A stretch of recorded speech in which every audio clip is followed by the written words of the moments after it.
అవకాశంగా మలుచుకుని ముందుకు పోయాం. ఈరోజు కూడా మీకు అందరికీ ఈరోజు రాష్ట్రంలో మనం చూస్తే చాలా సమస్యలున్నాయి. నా అనుభవాన్ని మొత్తం తీసుకుని పూర్తిగా మీ అందరి సహకారంతో, మిత్రులు పవన్ కళ్యాణ్ గారి సహకారంతో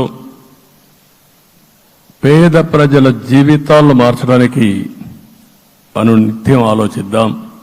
అది చేసి మన నిజాయితీని, మన కృతజ్ఞతని ప్రజలకు తెలియజేద్దాం. అందుకని ఇంకొక పక్క మీరు ఆలోచిస్తే రాష్ట్రం పూర్తిగా శిథిలమైపోయింది. దెబ్బతినని వర్గం అంటూ లేదు. అందుకనే ఓసారి ఆశ్చర్యం కూడా వేస్తుంది.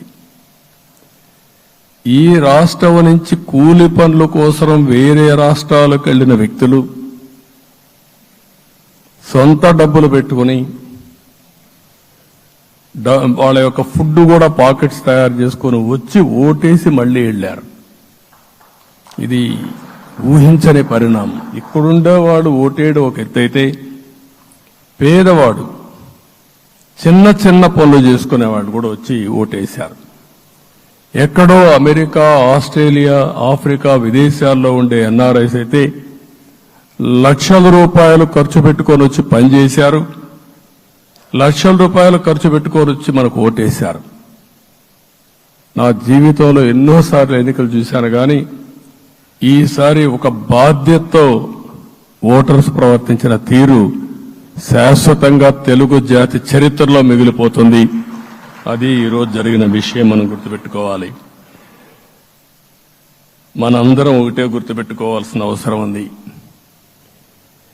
ఏ అహంకారంతో విర్రవీగిపోయారో ఆ అహంకారం కూలిపోయింది. ఎన్నోసార్లు మనం చెప్పాం, ఏ వ్యక్తికి పదవొస్తే వినయం కూడా అవసరం. పదవొచ్చిందని విర్రవీగిపోయి రేపనేది లేకుండా ఉంటుందనుకుంటే మాత్రం ఇదే జరిగే పరిస్థితి వస్తుంది.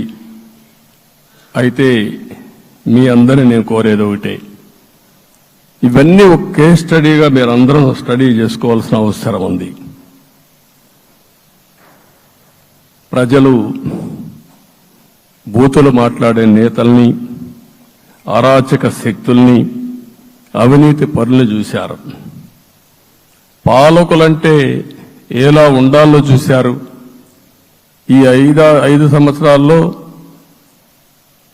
పాలకుడు ఎలాంటి వాడు వచ్చి అర్హత లేని వ్యక్తి ఏ విధంగా ఉన్నాడో చూశారంటే, ఈరోజు ఇచ్చిన తీర్పు ఈ 5 ఏళ్లు పరిపాలించినటువంటి వ్యక్తి యొక్క ప్రవర్తన చూసిన తర్వాత ఇలాంటి వ్యక్తి పాలనకు పనికిరాడనే ఉద్దేశంతో ఓట్లు చేసే పరిస్థితికి వచ్చారు.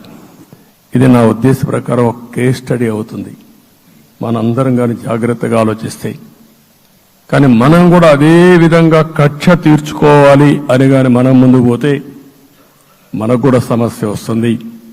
అదే సమయంలో ఒకటే చెప్తున్నా, తప్పు చేసిన వాడిని క్షమించి పూర్తిగా వదిలిపెడితే కూడా మళ్ళా అలవాటుగా మారుతుంది.